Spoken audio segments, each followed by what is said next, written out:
E buongiorno, buongiorno e bentornati sul mio canale. È un po' di tempo che non ci sentiamo. Allora, oggi un nuovo video su un altro piatto tipico romano. Di che cosa sto parlando? Ta ta ta ta, della coda alla vaccinara.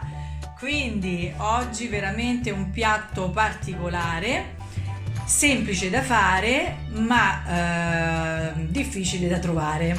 Allora, cosa occorre per realizzare questo piatto?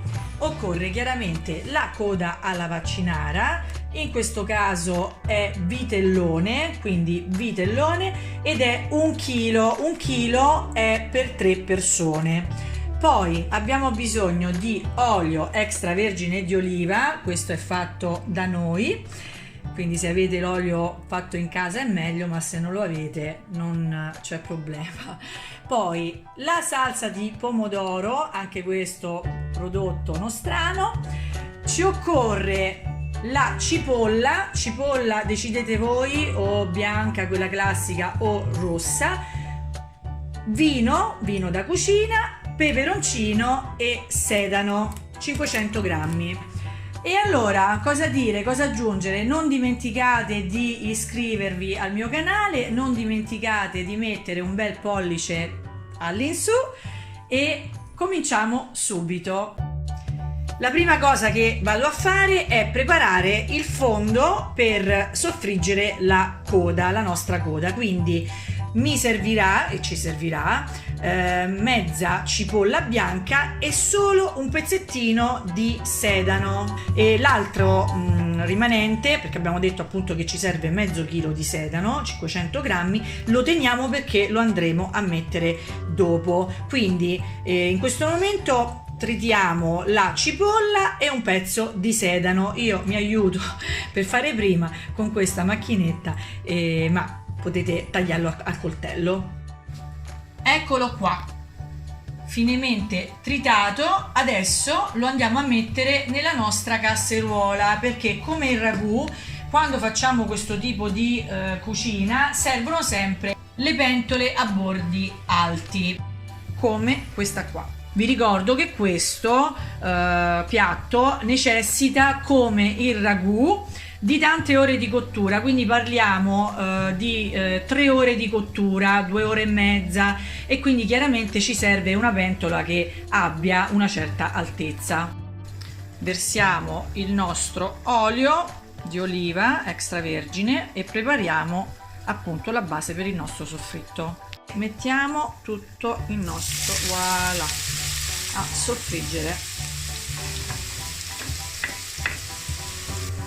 Adesso andiamo a mettere, sono passati circa 2 minuti più o meno, facciamo dorare un po' la base di soffritto, andiamo ad aggiungere la nostra coda e la lasciamo stare fino a che diventa bella rosolata. La giriamo.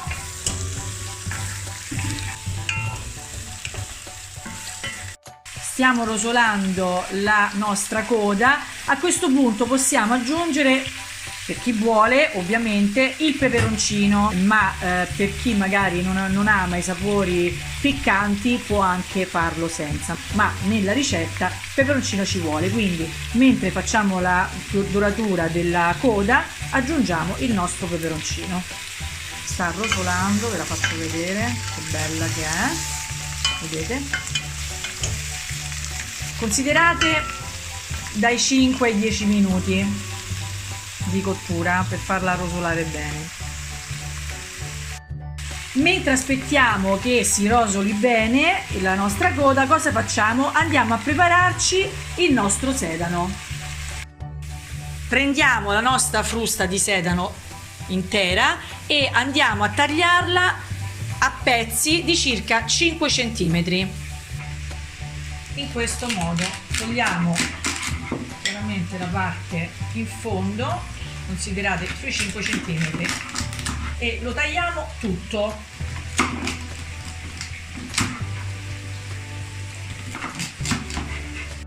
Dopo averlo tagliato, ovviamente andiamo a togliere le foglie e teniamo solamente la parte del gambo.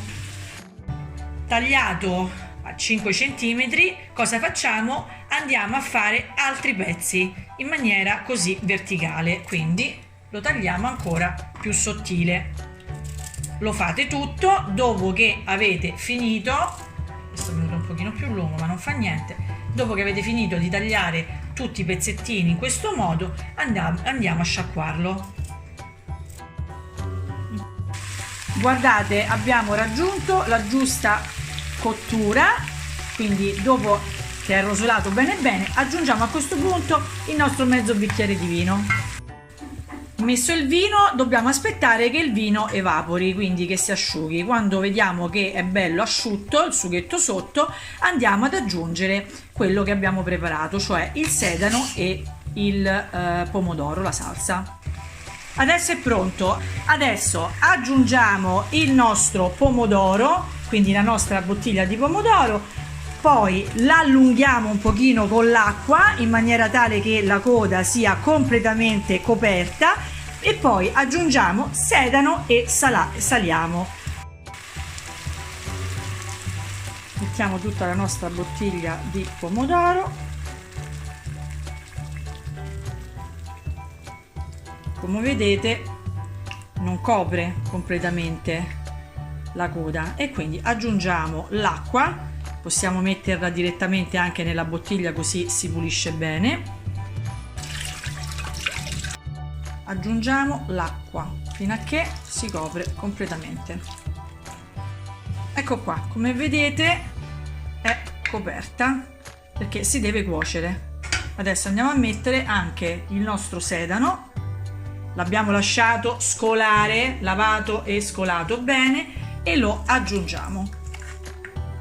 Andiamo a girarlo bene bene e mettiamo anche il nostro sale, comunque sale per la quantità giusta a secondo chiaramente di quanta coda fate. In questo caso facciamo una coda per 3 persone e quindi la quantità sarà di circa 20 grammi. Dopo averlo girato ancora mettiamo il nostro coperchio.